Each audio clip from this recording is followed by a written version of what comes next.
मित्रांनो, तुमचं पुन्हा एकदा GB स्टोरी टेलर या यूट्यूब चॅनलवर स्वागत आहे. आजच्या आपल्या गोष्टीचं नाव आहे पारंब्याचा फास. लेखक संतोष देशपांडे. पण गोष्ट सुरू करण्याआधी जर कोणी या चॅनलवर पहिल्यांदाच आलेले असाल तर त्यांनी ह्या चॅनलला सबस्क्राईब करायला विसरू नका. चला तर मग अजिबात वेळ न घालवता गोष्टीला सुरुवात करूया.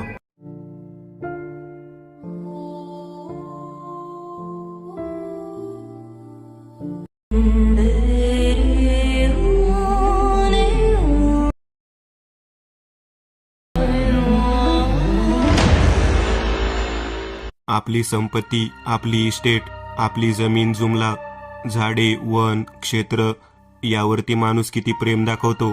शेवट आपल्याला मातीमध्येच जायचं आहे ही गोष्ट माणूस कधी लक्षात ठेवत नाही.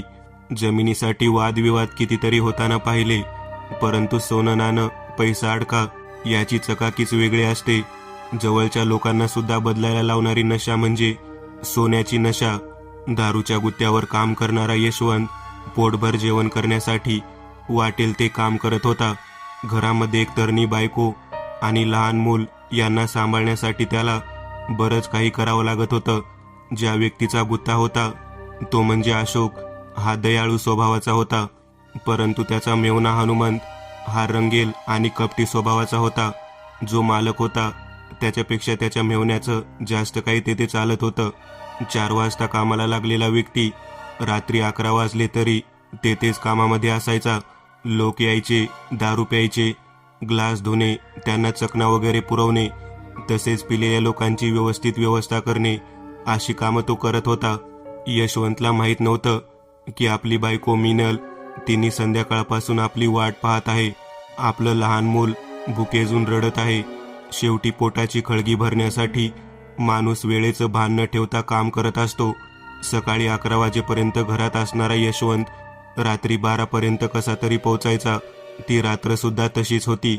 यशवंतच्या बायकोने दारूच्या गुत्त्यावर कधीच पाऊल ठेवलं नव्हतं आणि बरोबर 11:30 वाजले तरी यशवंत येत नाही म्हटल्यानंतर तिने आपलं लेकरू तापाने फणफणलं आहे आणि त्याला झटका येत आहे या भीतीने लेकरासह दारूच्या गुत्त्याकडे झपझप पावलं टाकायला सुरुवात केली.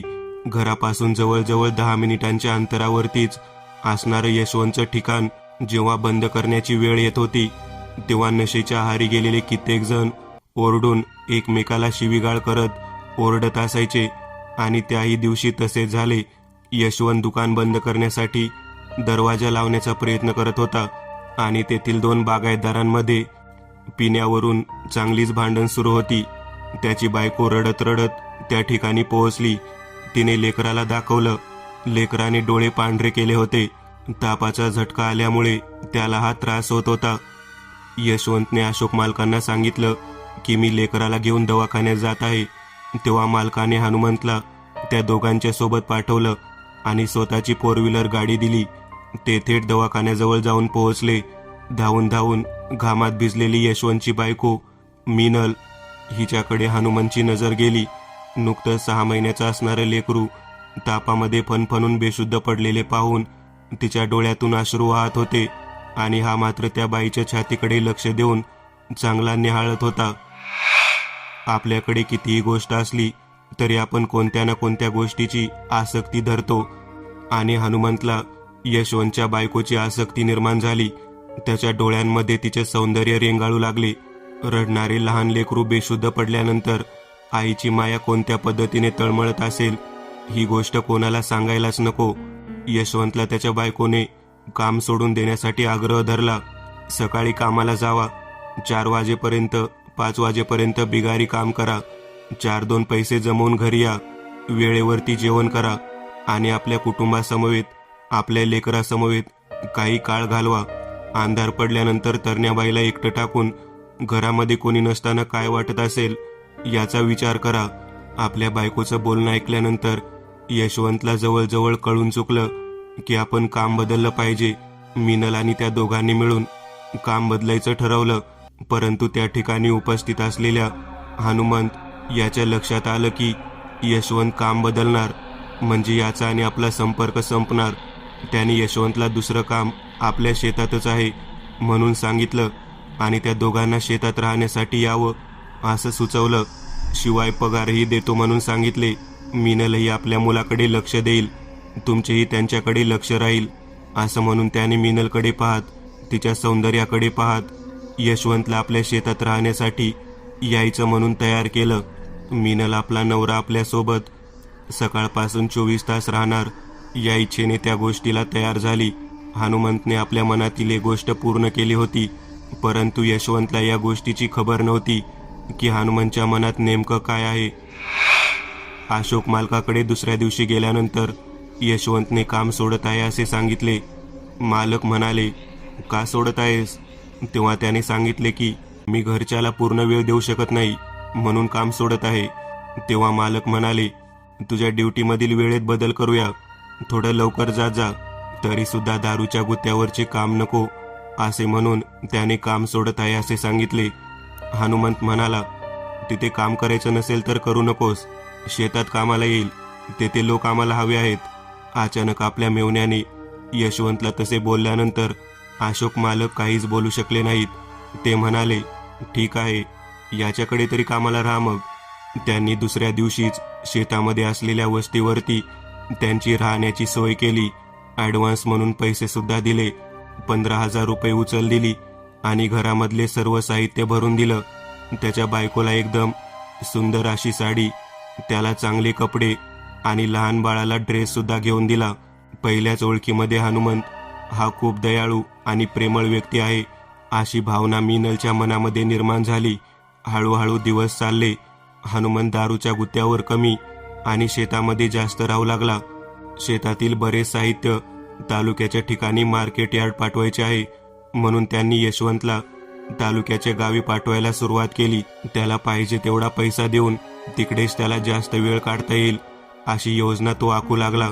आणि मीनलकडे एकांतवासामध्ये चहा पाणी नाश्ता या निमित्ताने शेतात तो जाऊ लागला. सकाळी उठल्यापासून ते संध्याकाळपर्यंत तिचं सौंदर्य तो निहाळत होता. तिला वाटत होतं की हा व्यक्ती आपल्याला खऱ्या सच्च्या मनाने मदत करत आहे, परंतु तिला माहीत नव्हतं की याच्या मनामध्ये नेमकं काय आहे. यशवंतला एकदा जिल्ह्याच्या ठिकाणी शेतीच्या कामानिमित्त पाठवले आणि त्याला तिथेच मुक्काम करायला सांगितला. तो मुक्काम करायला तयार नव्हता, तरी सुद्धा महत्त्वाचे काम म्हणून त्याने सांगितले. तेव्हा तो थांबला आणि रात्रीच्या वेळी शेतीतील डीपीवरून लाईट घालून त्या अंधाराचा फायदा घेत हनुमंत मीनलजवळ पोहोचला. आपल्याजवळ एका दागिन्याच्या पेटीमध्ये 1-2 नव्हे तर 5-5 तोळ्याचे 2 साज घेऊन तो तिच्या घरात पोहोचला. मोबाईलच्या बॅटरीमध्ये त्याने ते कोल्हापुरी साज तिला दाखवले. चकाकणारं पाहून तिचे डोळे दिपून गेले. तिने या अगोदर कधी एवढं सोनं पाहिलं नव्हतं. तिला हातात हात घेत म्हणाला, हे काहीच नाही, तुला संपूर्ण सोन्याने मढवणार आहे, फक्त एकदा हो म्हण. मीनल या गोष्टीला चांगलीच घाबरलेली होती, परंतु समोर मदत करणारा व्यक्ती आणि सोनं या गोष्टीला ती बळी पडली. तिने हनुमंतचे बोलणे मनावर घेतले आणि छातीचा पदर खाली गेला. कित्येक दिवस ज्या मुलीवरती आपण नजर ठेवून होतो ती आपल्याला मिळाली या आनंदात त्याने संपूर्ण रात्र तिच्या समवेत घालवली. एका रात्रीत 10 तोळे सोनं मिळाल्यामुळे मीनल चांगलीच आनंदात होती. शिवाय आपल्याला प्रेम करणारा नवरा सुद्धा आपल्याजवळ असतो ही गोष्ट तिला नवीन कामामुळे आवडली होती. कोणत्या ना कोणत्या कारणामुळे यशवंतला शहरामध्ये पाठवण्यास सुरू झालं. तिच्या पाठोपाठ एक जसजशी कामं होऊ लागली तर तसं यशवंतला भरपूर पैसे देऊन जाऊ लागले आणि त्यातच मीनलला दिवस गेले. एका सोयर मुलीप्रमाणे मीनल वागत होती. हनुमंतने कधी यावे आणि तिला उपभोगावे या पद्धतीमुळे तिला दिवस गेलेले सुद्धा कळले नाही. यशवंत 5-5 दिवस शहरामध्ये कामासाठी राहू लागला. मार्केट यार्डमध्ये काही ना काहीतरी सामान लावायचं आहे या पद्धतीने त्याला कामात गुंतवून ठेवलं जात होतं. एके दिवशी यशवंत परत आला. त्यावेळेला त्याची बायको त्याला घरात दिसली नाही. लहान लेकरू शेतात काम करणाऱ्या आजीजवळ सांभाळायला दिलेलं होतं. बायको कुठे गेली म्हणून तो विचार करत होता. म्हाताऱ्या आजी म्हणाली, तुझी बायको रोज येतेच लेकरू, झाडाला झोळीला बांधते, माझ्याजवळ देते आणि गाडीवर बसून बाहेर जाते. यशवंतच्या डोक्यामध्ये विचारचक्र सुरू झाले. आपल्याला न कळत आपली बायको बाहेर कोठे जाते बराच वेळ तो तसाच थांबला होता. 2-3 तासानंतर त्याची बायको हनुमानसोबत गाडीवरून खाली उतरताना त्याने पाहिली. ती ज्या पद्धतीने गाडीवर बसली होती ते पाहिल्यानंतर त्याच्या डोक्यामध्ये सनक भरली. तो काहीही बोलला नाही आणि तसाच बसून राहिला. अचानक नवऱ्याला आलेलं पाहून मिनल कावरीबावरी झाली होती. मिनलचा कावरेबावरेपणा यशवंतने ओळखला. तिला काही न बोलता तो म्हणाला, लहान बाळाला सोडून तू कुठे गेली होतीस? ती स्वतःहून उत्तर देऊन सांगू लागली, मालकांची काम होतं. त्यांच्या घरी त्यांच्या बायकोने बोलावलेलं होतं. अर्जंट काम असल्यामुळे मी गेले. तो म्हणाला, आपल्या लहान मुलाला सोडून? तेव्हा ती म्हणाली, आजीजवळ सोडलं होतं. आजी होती ना सांभाळायला. मला जरा त्रास होत होता. मला दिवस गेले आहेत. ही गोष्ट जेव्हा यशवंतने ऐकली तेव्हा त्याला जास्त संशय येऊ लागला. यशवंतने मनोमन ठरवले की आपण येथे नसताना काहीतरी घडत आहे, ते आपण शोधायचे. तो हनुमंतरावांच्या बायकोकडे जाऊन विचारायचं असं त्याने ठरवलं. त्याने सुद्धा मालकीनबाईंना विचारलं की मिनलकडे काय काम होतं. तेव्हा त्या म्हणाल्या, काहीच काम नव्हतं, मी तिला बोलावलं नाही. मग तो बायकोला जास्त काही न बोलता दुसऱ्या दिवशी कामाला निघून गेला. नेहमीप्रमाणे त्याला शहरामध्ये पाठवण्यात आलं होतं, परंतु आज मात्र यशवंत शहरात गेलाच नव्हता. तो शांत आजीकडे आपल्या लहान लेकराला सोडून आपली बायको कशी फिरते ते पाहत होता. तो गावामध्येच मंदिरात तसाच बसून राहिला. हनुमंत मिनलकडे आलेला होता.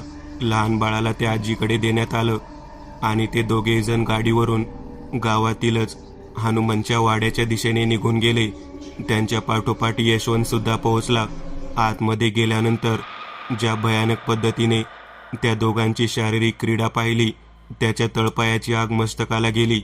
आपल्या बायकोने आपल्याशी दगा केला ही गोष्ट त्याच्या डोक्यात तशीच भिनून राहिली. परंतु लहान बाळाचा चेहरा डोळ्यासमोर सतत येऊ लागला. काही करून का होईना तिला संपवायचेच हा विचार मनात येत होता. परंतु लहान बाळ समोर येत होते. अखेर त्याने हनुमंतला संपवायचा निर्णय घेतला.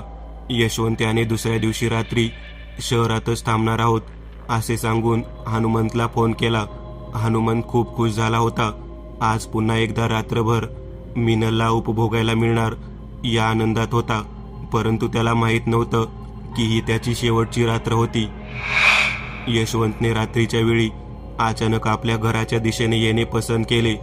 प्रणय क्रीडेमध्ये मग्न असणारे दोन्ही जीव शांततेने झोपलेले होते. काही क्षणात नशेच्या आहारी गेलेल्या हनुमंतला यशवंतने घरात त्या अवस्थेत पाहून बेदम मारायला सुरुवात केली. अचानक आपला नवरा या ठिकाणी आलेला पाहून मिनलला काय करावे कळेना. हनुमंतचे हाल तिला पाहावेना. नशेमध्ये असलेला हनुमंत प्रतिकार करू शकत नव्हता. यशवंतने त्याला फरफटत ओढत वडाच्या झाडाच्या दिशेने नेले. मिनल त्याला थांबवण्याचा प्रयत्न करत होती, परंतु यशवंतने तिला ढकलून दिले. मिनल त्या अवस्थेत बेशुद्ध पडली. अखेर एका विचित्र पद्धतीने यशवंतने त्या हनुमंताच्या नरड्याला फास आवळायला सुरुवात केली. हनुमंतचा जीव जातो की काय अशी परिस्थिती होती. तेवढ्यात यशवंतच्या डोक्यामध्ये कोणीतरी जोरदार प्रहार केला. यशवंत तसाच बेशुद्ध अवस्थेत पडला. दुसऱ्या दिवशी सकाळी पाहिलं तर पारंब्याला लटकलेला यशवंतचा देह दिसत होता. जणू काही त्याने फास घेऊन आत्महत्या केली आहे असं ते दृश्य होतं. हा सर्व प्रकार पाहून मिनल मोठमोठ्यांदा रडत होती, परंतु कोणालाच कळत नव्हतं की यशवंत यांनी फास का घेतला असावा. यशवंतच्या अचानक मृत्यूमुळे सर्व गावभर चर्चा व्हायला सुरुवात झाली. अशोक मालक यशवंतचे प्रेत उचलून पोलिसांच्या ताब्यात देण्यासाठी गेले. पोलीस आले होते. मिनलला काय उत्तर द्यावे कळत नव्हते. जर आपण काय बोलावं तर पोलीस आपल्यालाच विचारणार. शेवटी त्याने आत्महत्या का केली हा प्रश्न निर्माण झाला. पोलीस खोदून विचारत होते. अशोक मालकाने मिनलकडे व लेकराकडे पाहून पोलिसांना सांगितले, दारूच्या नशेच्या आरी गेलेला तो. नशेमध्ये त्याने आत्महत्या केली असेल. हनुमंत दुसऱ्या तिसऱ्या दिवसापर्यंत कोठे दिसला नाही. तिसऱ्या दिवसानंतर हनुमंत शेतामध्ये भेटण्यासाठी आला होता. अंधारामध्ये यशवंतच्या डोक्यावरती कोणी वार केला, तो कशामुळे बेशुद्ध पडला आणि त्यानंतर त्याचा जीव कोणी घेतला ही गोष्टच कोणाला कळली नव्हती. मिनल हनुमंतला म्हणत होती, यशवंतला का मारले? हनुमंत म्हणाला, मी नाही मारले. यशवंत माझा जीव घेण्याचा प्रयत्न करत होता. 8-10 दिवसानंतर अमावस्येचा दिवस आला आणि त्या ठिकाणी येणाऱ्या जाणाऱ्या लोकांना यशवंतचे प्रेत लटकलेले दिसण्याचा भास होऊ लागला. पारंब्याला फास घेतला आहे असा तो भास होता. अशोक मालकांना सुद्धा शेतामध्ये जाण्याची धाडस होईना. हनुमंत आणि मिनल या दोघांना चांगलीच धडकी भरली. आपण केलेल्या अनैतिक संबंधातून आपल्या नवऱ्याचा जीव गेला आहे हे तिला माहीत होतं, परंतु हनुमंत तर बेदम मार खाऊन पडलेला होता. मग त्याच्या डोक्यात फटका मारला कोणी? अंधारामध्ये ही गोष्ट घडवली कोणी? आता तर आपला नवरा त्या ठिकाणी अतिशय भयानक पद्धतीने दिसतो. आता काय करायचे? शेत सोडून जाण्याशिवाय पर्याय नव्हता. शेतामध्ये चाललेली मौज मजा आता संपुष्टात येणार. या अर्थाने हनुमंतने मिनलला तिच्या लेकरासह दुसरीकडे ठेवायचे ठरवले. त्याने शेतातून तिला तिकडे न्यायचे ठरवले, परंतु कारण काय द्यायचे हे त्याला समजेना. कारण यशवंतच्या मृत्यूनंतर जर मिनल सरळ सरळ त्याच्यासोबत राहू लागली तर पोलिसांचा संशय हनुमंतवरतीच बळावेल. ही गोष्ट त्याला कळून चुकली. नाईलाजास्तव त्याला मिनलला शेतातच ठेवणे भाग पडू लागले. परंतु रात्री अपरात्री दिसणारा यशवंतचा प्रेतात्मा त्या झोपडीपर्यंत यायचा आणि मोठ्याने ओरडायचा, कोणी मारलं मला? का मारलं? सांग मला, सांग. कोणी मला फास दिला? मिनल आणि हनुमंत दोघेही घराच्या बाहेर न येता आतमध्ये घाबरून बसलेले असायचे. त्याचा येणारा आवाज, त्याचे ते ओरडणे, त्याचे रडणे हे खूप भीतीदायक होतं. परंतु मिनल त्या अंधाऱ्या भागामध्ये सोबत कोणीच नव्हतं. शेतात राहणारी म्हातारी आणि बाकीचे कुटुंब या कोणत्याही व्यक्तीला रात्रीचा आवाज ऐकू येत नव्हता. केवळ हनुमंत आणि मिनललाच तो आवाज यायचा. आपल्या मृत्यूचा जाब यशवंत रात्री येऊन विचारायचा, पारंब्याचा फास कोणी आवडला सांग. मला सांग. तू माझ्या पुढे होतीस. मी हनुमंतला मारण्यासाठी त्याला धरले होते. मग माझ्या डोक्यात मागून कोणी मारले? सारखा त्याचा प्रेतात्मा या ठिकाणी येऊन तो प्रश्न विचारू लागला.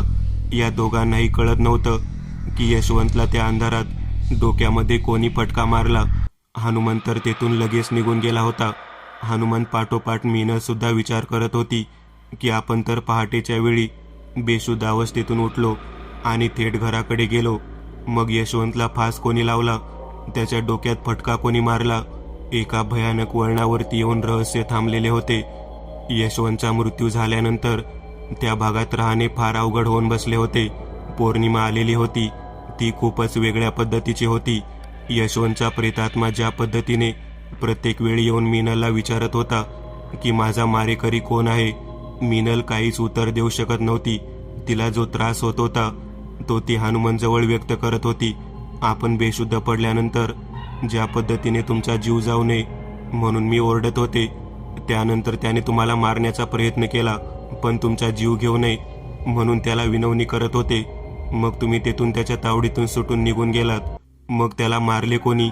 त्या प्रेतात्म्याला बोलण्याचे धाडस मिनलच्या अंगामध्ये नव्हते, कारण तिने आपल्या नवऱ्याला फसवलेले होते.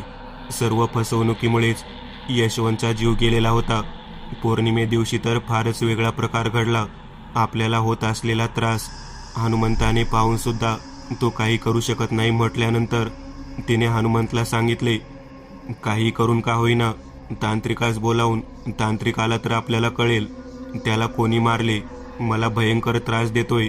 रात्री झोप सुद्धा येत नाही. मला इथून बाहेर घेऊन जाऊ सुद्धा शकत नाही. आपल्याला कळायला हवं की याच्या मृत्यूचे कारण नेमकं काय आहे. मिनलचं बोलणं ऐकल्यानंतर तिच्या पोटामध्ये असलेल्या स्वतःच्या बाळाची काळजी करत हनुमंत तिला म्हणाला, मी बोलावून घेतो. तो तांत्रिक येथे आल्यानंतर लोकांना त्याच्या बाबतीमध्ये माहिती मिळेल. मग ही जर माहिती मिळाली तर ते सर्व सांगावे लागेल. तेव्हा मिनल म्हणाली, काय सांगायचे आहे ते मी सांगते. लक्षात घ्या, जर याचा मारेकरी कोण आहे हे जर समजले नाही तर नसता त्रास देत राहणार. मी नाही या भयानक पद्धतीचा त्रास सहन करू शकत. मिनलचे बोलणे ऐकल्यानंतर हनुमंत यांनी एका तांत्रिकाला त्या ठिकाणी बोलावले. तांत्रिक आल्यानंतर त्याने सर्वप्रथम त्या जागेची पाहणी केली. तुम्ही ज्याबद्दल बोलत आहात त्याला पारंब्यांना फास देऊन मारला आहे. आता सुद्धा तो तुमच्या घराच्या पाठीमागे फिरत आहे. त्याच्या मनामध्ये त्याच्या पत्नीबद्दल सूड भावना आहे. त्याने तिला मारण्याचा प्रयत्न केला नाही, उलट तुम्हाला मारण्याचा प्रयत्न केला. परंतु ते करत असताना त्याच्या डोक्यामध्ये कोणी फटका मारला आणि त्याचा जीव कोणी घेतला या गोष्टीचे रहस्य तुम्हाला विचारायचे आहे ना? तेव्हा हनुमंत म्हणाला, होय, तेच रहस्य विचारायचे आहे. त्यावेळेला तांत्रिक म्हणाला, ज्या वेळेला ही घटना घडली त्यावेळेतच आपल्याला ज्या ठिकाणी त्यांना फास दिला तेथे त्याचे आवाहन करावे लागेल. हनुमंत म्हणाला, मी नाही हे करू शकत. तो माझ्या जीवावर उठला आहे, तो माझा जीव घेईल. तेव्हा तांत्रिक म्हणाला, जर ते केले नाही तरी सुद्धा तो तुमचा जीव घेण्यासाठी तडफडत आहे. आता हनुमंतचा नाईलाज झाला. काही का असेना ते रहस्य नाही कळाले तरी चालेल, परंतु यशवंतला तिथून मुक्ती द्यायलाच हवी हा विचार त्याच्या मनात आला व तो विधी करावाच लागणार. म्हणून तो तयार झाला. ज्या ठिकाणी त्याला फास दिला होता त्या पारंब्याच्या खालच्या भागात त्या जागी एक हवनविधी करायचे ठरले. रात्रीच्या वेळी हे सर्व करायचे होते. तांत्रिकाने तंत्रसिद्धीचे सर्व साहित्य तेथे उपलब्ध केले होते. तो तुम्हाला बोलावून त्याच्याकडून सत्य जाणून घेण्यासाठी सर्व काही करणार होता. त्याने हवनविधी सुरू केला. तेथे मिनल मात्र थांबू शकत नव्हती. तिला त्याने घराच्या आत थांबायला सांगितले. तांत्रिक आणि हनुमंत दोघे जण तेथे थांबले होते. हनुमंतला माहीत होतं की हा आपल्याला मारण्यासाठी प्रयत्न करणार, त्यामुळे तो संपूर्णतः त्या हवनविधीमध्ये एकाग्र होऊन तो विधी करत नव्हता. तांत्रिकाच्या लक्षात आले. तांत्रिकाने सांगितले, व्यवस्थित पद्धतीने विधी करायचा आहे. तुम्ही जर तो नाही केला तर उद्देश साध्य होणार नाही. त्याला कोणी मारले हे रहस्य जाणून घेण्याच्या अगोदर याचा बंदोबस्त करून इथून त्याला घालवून टाकायचे आहे. मी इथे एक बाहुली बनवलेली आहे. त्याचे आवाहन करा. त्याला सांगा की मी तुझ्या मारेकऱ्याला ओळखतो. मग तो आत्मा येथे येईल आणि मी ती संधी साधून त्याला बंदिस्त करेन. हे सर्व काही घडल्यानंतर हनुमंत तेथे बसला आणि त्याला आवाहन करून बोलू लागला. तांत्रिकाने सांगितले, या वडाच्या झाडाला तुम्हाला 5 प्रदक्षिणा माराव्या लागतील. मी तोपर्यंत एकाग्रतेने डोळे मिटून मंत्र साधना करेल. शेवटी 5 प्रदक्षिणा झाल्यानंतर तो तुमच्या समोर उभा राहील. तीच संधी साधून मी त्याला या बाहुलीत कैद करेन. तांत्रिकाच्या बोलण्याप्रमाणे सर्व काही सुरू झाले होते. हनुमंत तेथे तांत्रिकाच्या इशाऱ्यावरती सर्व काही करायला सुरुवात करत होता. तेवढ्यात वडाच्या मागच्या बाजूला काहीतरी हालचाल होत आहे हे हनुमंतला जाणवले. त्याने ओळखून घेतले की यशवंतचा प्रेतात्मा त्या ठिकाणी आलेला असणार आहे.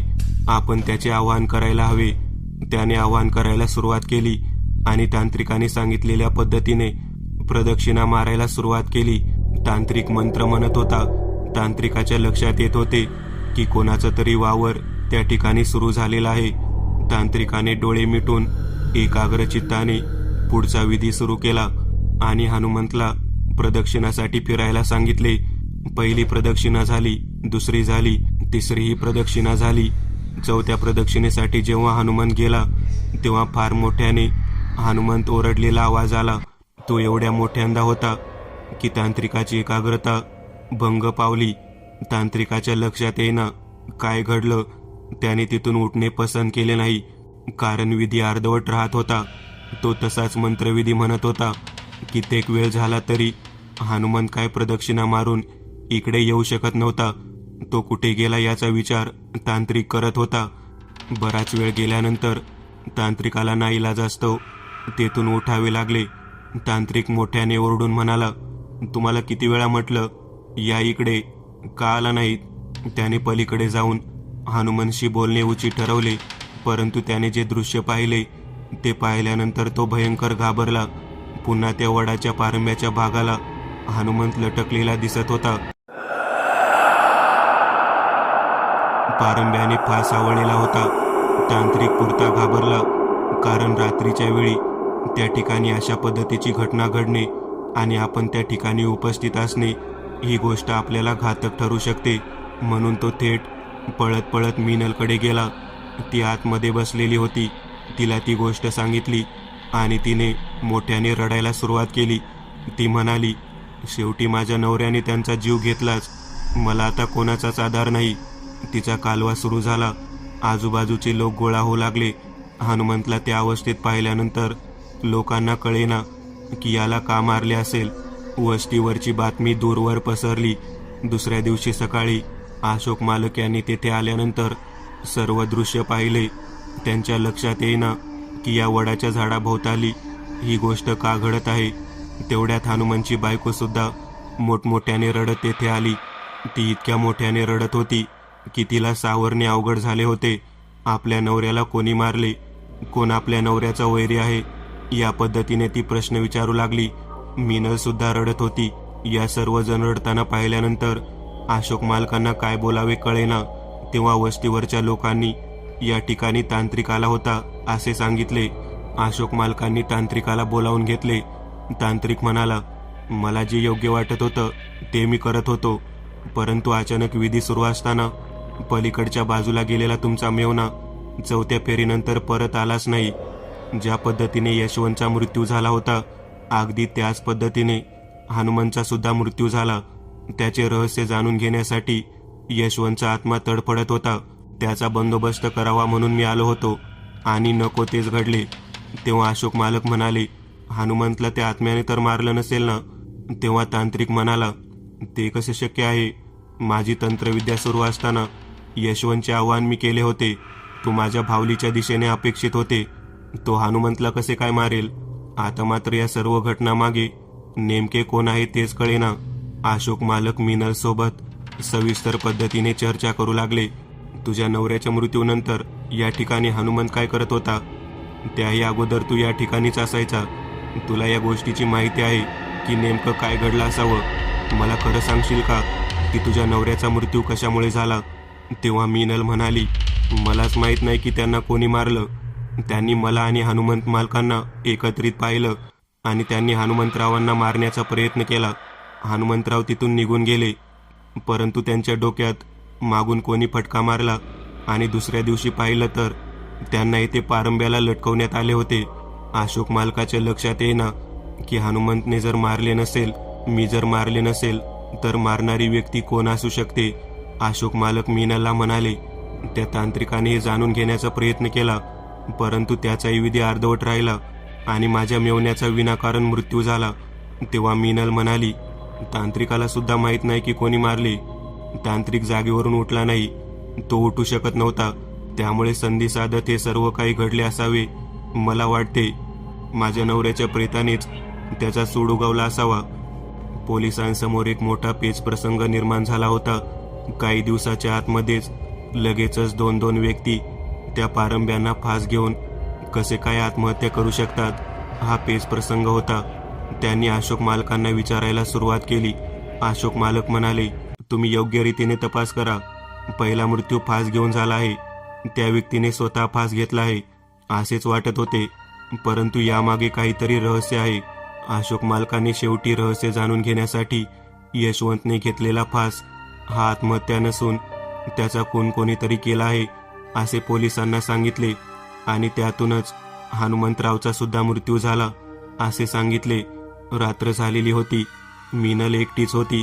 त्यावेळेला पुन्हा एकदा त्या ठिकाणी पारंब्याच्या कडेने यशवंत रडताना दिसू लागला. आता मात्र तिला काय करावे कळेना. ती भयंकर घाबरली होती. आपल्या नवऱ्याच्या मृत्यूनंतर जो आपल्याला सांभाळत होता त्याचा सुद्धा मृत्यू झाला. आता काय करायचे? ती थरथर कापत होती. तिने तिथून म्हाताऱ्या आजीकडे जाणे पसंत केले. म्हातारी आजी तिला म्हणत होती, पोरी, नको ती गोष्ट केली आणि रात्री त्रासदायक गोष्ट बघण्याची वेळ आली. तेव्हा मीनल काही उत्तर देत नव्हती. थोडा वेळ गेल्यानंतर हनुमंताचा प्रेतात्मा तिला बोलावत होता. तो म्हणाला, जा, इथे थांबू नकोस, इथे थांबू नकोस, तुलाही पारंब्याचा फास बसेल. मीनलला कळेना की तो आपल्याला असं का म्हणत आहे. तेव्हा तिला काय करावे कळेना.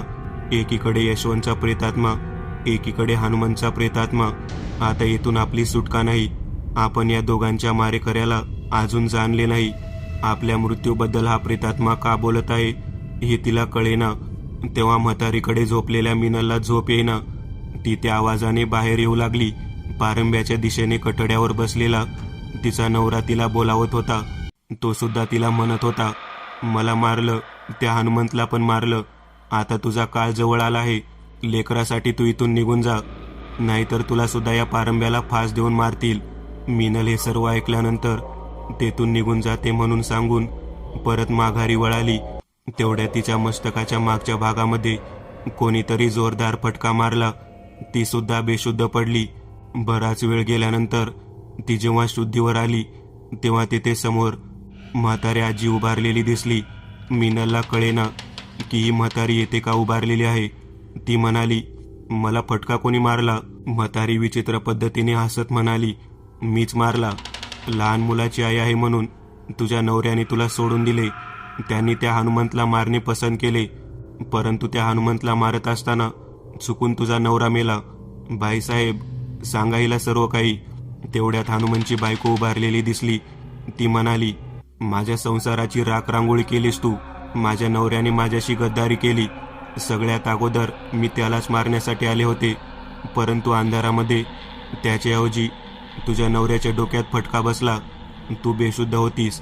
माझा नवरा तेथून पळून गेला आणि तुझा नवरा तेथे फुकटच हाकनाक मेला, म्हणून त्याला फास देऊन मारले. आता त्याला जाण होईल आणि माझ्याकडे परत येईल असे मला वाटले, तरी सुद्धा तो तुझ्याकडे झोपायला येत होता. आता याचा सुद्धा बंदोबस्त करायचा म्हणून मी ठरवले. त्यानंतर या आजीच्या साह्याने त्याला सुद्धा वर पाठवले. सगळ्यात मेन आहे ती म्हणजे तू. हे जे सर्व काही घडले ते तुझ्यामुळेच घडले. आता तुझी वेळ आलेली आहे. असे बोलत हनुमंतच्या बायकोने आणि त्या म्हातारीने तिला पारंब्याने नरडा आवळायला सुरुवात केली. ती ओरडत होती, मी गरोदर आहे. माझं लहान लेकरू आहे. सोडा मला, सोडा. मी इथून निघून जाते. तरी सुद्धा त्या दोघींनी तिला सोडलं नाही. म्हातारी म्हणाली, दुसऱ्याच्या संसाराची राख रांगोळी करताना आनंद वाटला ना? स्वतःचा नवरा एवढं प्रेम करत होता तरी सुद्धा त्याच्याशी गद्दारी केलीस. माझ्या भाचीचा संसार उद्ध्वस्त केलास. मग त्याची शिक्षा तर तुला मिळायलाच हवी. त्या दोघेही जणी त्या पारंब्याने तिचा गळा आवळण्याचा प्रयत्न करत होते आणि तेवढ्या तेथे यशवंतचा प्रेतात्मा आक्रोश करताना दिसू लागला. त्या भयानक प्रेतात्म्याला पाहून म्हातारी चांगलीच घाबरली. त्या दोघींनीही मीनलला सोडले. यशवंत मोठ्याने आक्रोश करत म्हातारीकडे पाहत ओरडत होता, बाई आहेस ना बाई? मी पुरुष असून माझ्या बायकोने वाकडे पाऊल टाकले तरी सुद्धा मी तिला मारणे पसंत केले नाही. माझं लहान लेकरू आहे, त्याची ती आई आहे, म्हणून मी तिला सोडून दिले आणि आता तू तिला मारत आहेस. तुला आई समजून ती तुझ्यासोबत राहत होती आणि तू तिचा जीव घेत आहे. म्हातारी हात जोडून तिथून आपल्या भाचीसह पळ काढू लागली. त्याच वेळेला मागच्या दिशेने हनुमंतचा प्रेतात्मा तिथे विकट हास्य करताना दिसला. दोन्ही प्रेतात्मे पाहिल्यानंतर त्या दोघींचीही घाबरगुंडी उडाली. सुधाला काय करावे कळेना. तिला माहीत होते आपण आपला नवरा समजून यशवंतचाच काटा काढला. ही चूक आपल्याला खूप महागात पडली. तेथून त्या दोघी जणी पळून जाण्याचा प्रयत्न करत होत्या, परंतु यशवंतच्या प्रेतात्म्याने आणि हनुमंतच्या प्रेतात्म्याने आपल्या मारेकऱ्यांचा सूड घेण्याच्या दृष्टिकोनातून येणे सुरुवात केली. त्या म्हातारीचा आणि त्या सुधाचा डावा पाय हातात धरून त्याने फरफटत त्या झाडाजवळ आणले आणि तेथील पारंब्यांना त्या दोघींना फास देऊन लटकावले. हे सर्व भयानक दृश्य मीनल स्वतः डोळ्याने पाहत होती. एक भयानक अनैतिकतेचे सत्र पारंब्याच्या फासाने संपुष्टात आलेलं होतं. एक नवीन चॅनल ओपन करत आहे, त्यावर तुम्हाला ॲनिमेटेड हॉरर स्टोरीज पाहायला मिळतील. त्या चॅनलची लिंक या व्हिडिओच्या डिस्क्रिप्शन मध्ये दिलेली आहे. चॅनलला सबस्क्राईब करायला विसरू नका.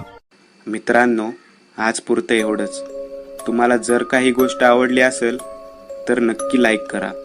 तुमच्यापैकी बरेचसे जण व्हिडिओ लाईक न करताच पळून जातात, पण हा जर व्हिडिओ तुम्ही लाईक केला तर मला जरा बरं वाटेल आणि असेच भारी भारी व्हिडिओ बनवायची माझ्यात एनर्जी येईल. त्यामुळे नक्की लाईक करा आणि अजूनही कोणी या चॅनलला सबस्क्राईब केलेलं नसाल तर लगेच सबस्क्राईब करून टाका आणि बाजूची घंटी ती मात्र दाबायला विसरू नका. देवाची घंटी आहे ती. चला तर मग पुन्हा भेटूया अशीच एक आगळी वेगळी गोष्ट घेऊन पुढच्या भागात.